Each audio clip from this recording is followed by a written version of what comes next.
कश्मीर में लौट रही शांति में पाकिस्तान डाल रहा है खल। आतंकियों की मदद के लिए एलओसी पर पाकिस्तानी सेना की गोलीबारी। अगले कुछ महीनों में सीमा पार से हो सकती है भारी घुसपैठ। आतंकवाद के खिलाफ कई कार्रवाई जारी रखेगी सेना। ये वो बयान है जो सेना प्रमुख बिपिन रावत ने दिए हैं। We visualize large scale infiltration taking place in the next few months. We will have to continue taking action against these people. And that, as I mentioned, it is basically the action that we are doing is against countering terrorism activity. Delhi में विदेश मंत्रालय और think tank ORF की ओर से आयोजित Raisina dialogue कार्यक्रम में बिपिन रावत ने कहा कि घुसपैठ की कोशिशों की वजह से ही इन दिनों एलओसी पर हलचल मची हुई है। LOC is live because of the infiltration that is taking place from across the borders. Yes. There are terrorist bases very much inside Pakistan, and an attempt is being made to revive the insurgency in Kashmir because people do feel that there is some semblance of peace. 2 दिन पहले ही सेना दिवस पर general Rawat ने पाकिस्तान को साफ-साफ चेतावनी दी थी कि अगर उकसाओगे तो छोड़ेंगे नहीं।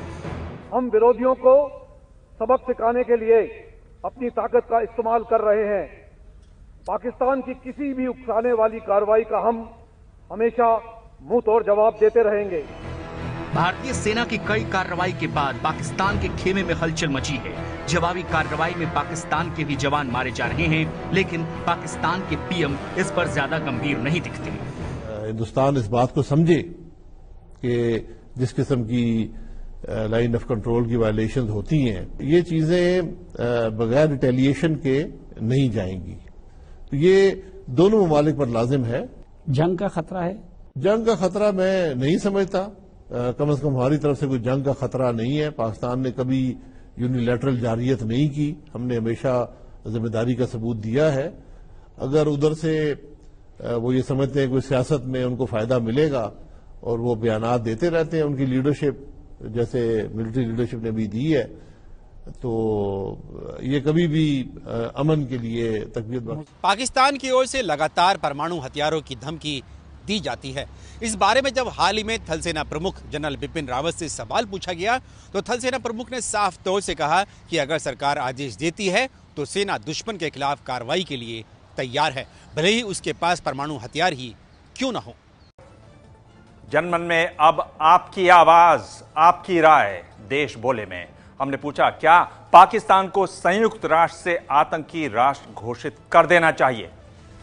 जनमन के दर्शक हैं इमरान खान और उन्होंने कहा कि बिल्कुल, और पाकिस्तान को आतंकी देश घोषित करने की शुरुआत सबसे पहले खुद हिंदुस्तान को करनी चाहिए। जनमन के दर्शक हैं विक्की गिरी। विक्की का कहना है कि संयुक्त राष्ट्र की बात तो बाद में होगी, पहले मोदी सरकार पाकिस्तान को भारत से मिल रहा मोस्ट फेवर्ड नेशन का दर्जा खत्म करे। खरी खरी राय।